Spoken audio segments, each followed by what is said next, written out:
I didn't learn how to ride my bike until I was around 10. I liked my training wheels. I still fit comfortably on my princess trike. I had terrible balance. I didn't see the fun in bike riding. I bruise and scrape easy and was not willing to risk the lifelong scars for a big girl bike. If it wasn't for the encouragement, money, and guilt from my big brothers, I never would have learned how to ride a bike. Yeah, he just said 20, Maryna. He just said 20.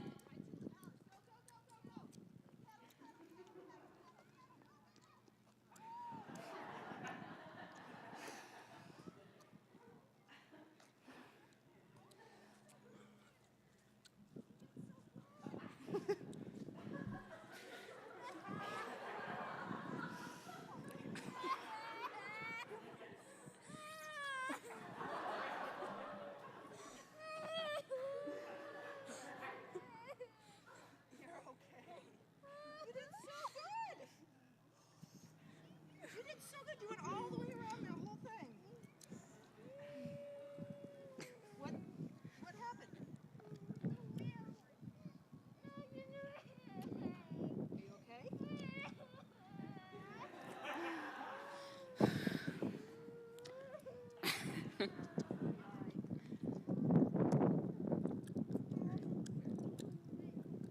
All right, come on. Okay, $15 to get to Alex, Maryna. Come on. That's her goal. It's straight. Come on. This is the last I'm going to ask you. You haven't had that since we started, actually. You just didn't notice. How much money will you take when you get to that line? How much? How much? I'm saying 30. Oh, $30? You don't want $30? I think you should ask for something bigger, like he has to wear a dress to school. No, that's All right, come on. Maryna, you're doing awesome. You've gone all the way around this way. Maryna, I'm offering you money. Come on, how much? Maryna, we might need to get back to my glove because it's over there by itself right now. Come on. Okay, let's get going. We're going to ride it all the way around. Because we're quitters? Maryna, since when have Hajdukiewicz been quitters? Ooh. All right. Maryna, are Hajdukiewicz quitters? Here, Luke's going to run next to you so that you won't fall. Okay. All right. Go ahead. Turn that off, Luke. It's not on. Okay, Maryna, you got it? How much money do you want? You got it for that. I don't want any money. She just wants to be able to do it, right? I want money. Ready? You can do it, Maryna. You can do it. No, I don't like it. I don't want it. Go, go, go. All right, that's it.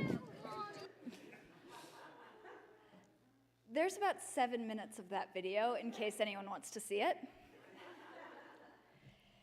Coming to Brooks, I based my identity off of my family. As the third Hajdukiewicz to attend Brooks as a faculty child, I chose to be Luke and Alex's little sister, Maddie's cousin, and Mrs. H's daughter. The school already knew my story from my mom's class and my brother Luke's oratory speech. It was easier to introduce myself as a familiar figure than to introduce Maryna. No matter who I talked to, I made sure to tack on the unforgettable 12-letter long last name in case someone would recognize it. During freshman orientation, I asked every senior I encountered if they knew my brothers. Of course, they all did. I needed the leg up over the other freshmen. I needed everyone to know that I had sat in the coffee house for the first time in the 8th grade with my brother Luke and his friends. Freshman and sophomore year, I clung to my brother Alex, as Luke had just moved on to college. We walked together from the day student parking lot to the school building every day. I embarrassed him in the halls, messing up his already atrocious hair. His friends knew me, and I had a sense of comfort in that. When my phone died at the end of the day, I could always find Sam, Pat, Jackson, Lee, or Alexia to text my brother for me, or go physically pull him out of the boys' locker room. No matter how bad the day, how bad the grade, or how lonely the lunch table, at the end of it all, I would get in the beat-up red Buick we lovingly named Sharon, and spend 15 minutes with my brother singing along to One Direction, Ed Sheeran, Taylor Swift, or a variety of other music he made me listen to that I eventually learned all the words to. Alex and I never fought through high school.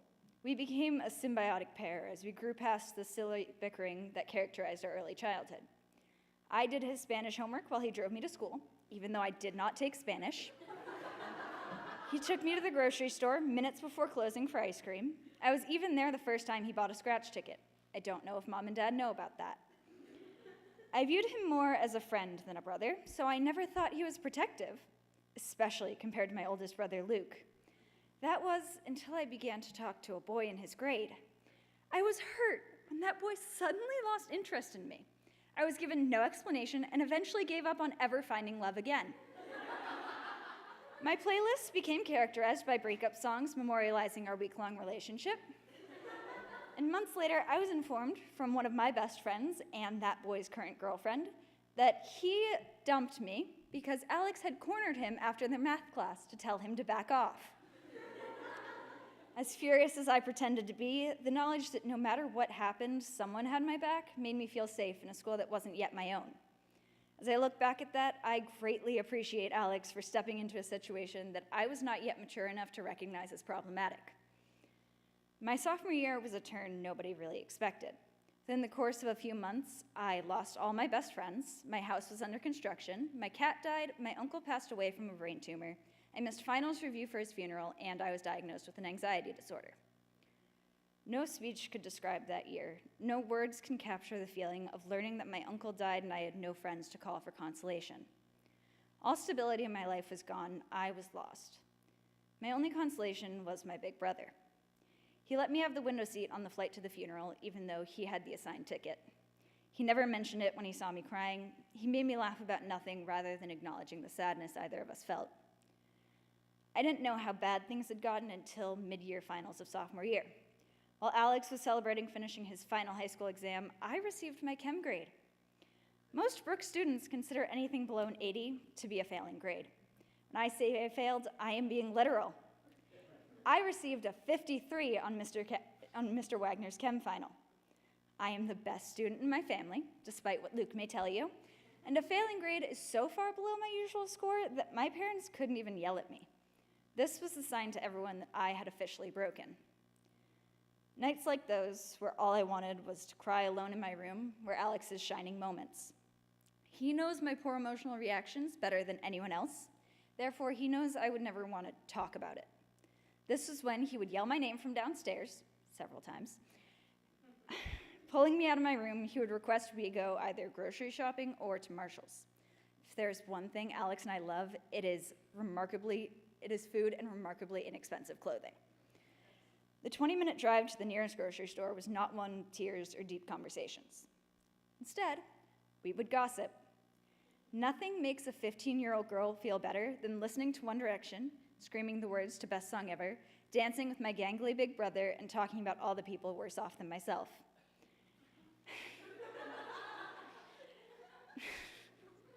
These nights were the ones where I left home dragging my feet and returned singing I'll Make a Man Out of You from Mulan, with ice cream in one hand, ignoring my dad's pleas for the two of us to be quiet. While my brothers have always bullied each other into moving on and growing a pair, these moments were when I knew I was different in their eyes. They taught me to pick myself up, but in my own time, acknowledging the fact that I fell down and maybe it hurt, and that was okay. This is why, if you ever see me trip over my own feet and hit the ground hard, I will loudly announce, I'm down, sit for a minute, reflecting on my humiliation, and get a hand off the ground to continue moving forward. The failing grade was harder to get up and move forward from, though. Rather than the usual study harder lecture, my parents saw the deeper-rooted problem. My mom saw me crying in her office, afraid of walking into the next dance alone. Thank you for being there for that, Mom. My dad saw me burst into tears in the kitchen for literally no reason, letting me leave with my dignity, but checking on me once I had calmed down. They knew the test grade was a result of something far bigger than me, my anxiety.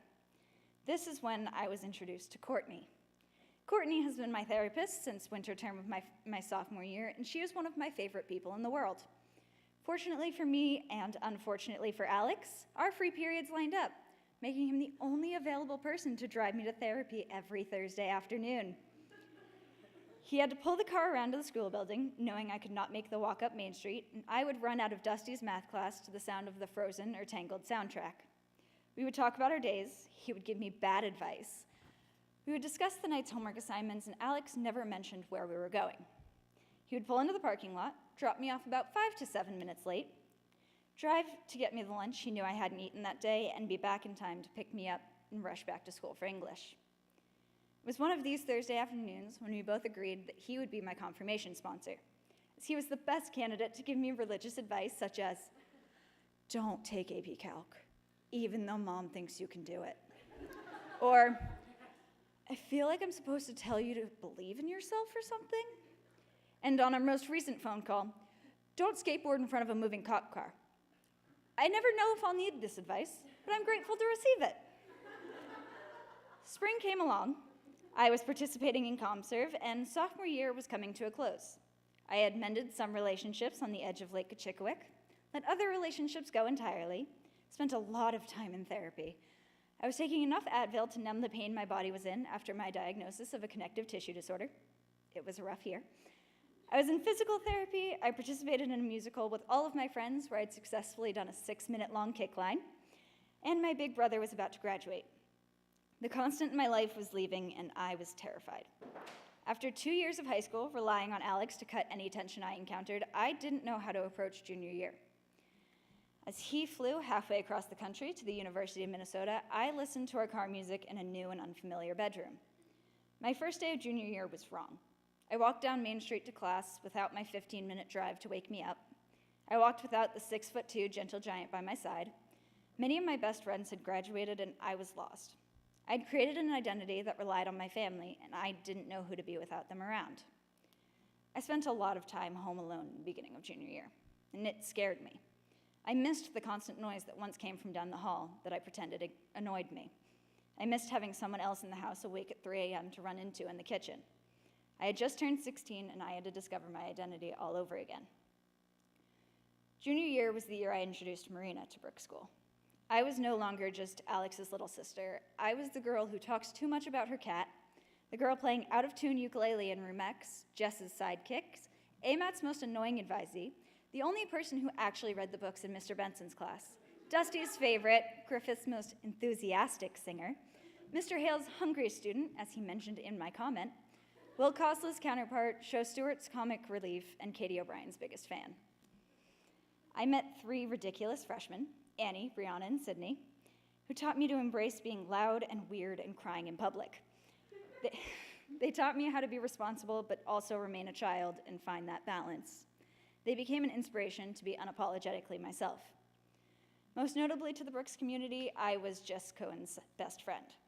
She was the person I could consistently rely on and eat a lot of pizza and fried dough with, the person who makes you late to detention because she wiped out on Main Street on her Heelys, the kind of friend that will tell you when you have food in your teeth but won't tell you that your favorite dress is ugly until you've decided that for yourself.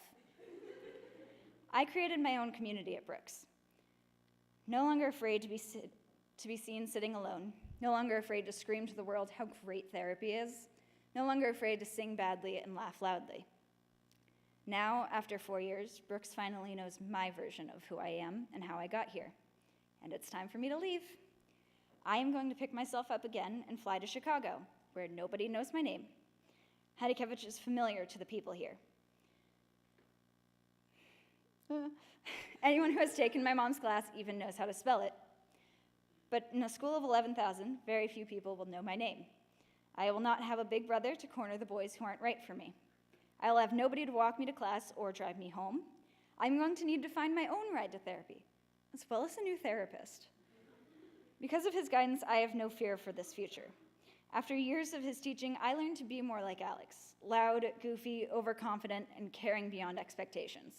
I'll be able to introduce my future peers to Maryna, knowing that because of everything my big brother taught me to be, I no longer need to cower in anyone else's shadows. My brothers have pushed me my whole life to be better each day. When I was 10, they forced me to ride a bike without training wheels. At 11, as I first got the wind knocked out of me, they made me get up on my own. At 16, they bullied me into getting my license despite my fear of crashing. At 17, they were the first people I called when I received my first college acceptance. And a week before I turn 18, as I walk into my college dorm room for the first time, I know that I will receive a call from my big brothers, reminding me that Hajdukiewicz don't quit. I don't need my training wheels anymore. Thank you.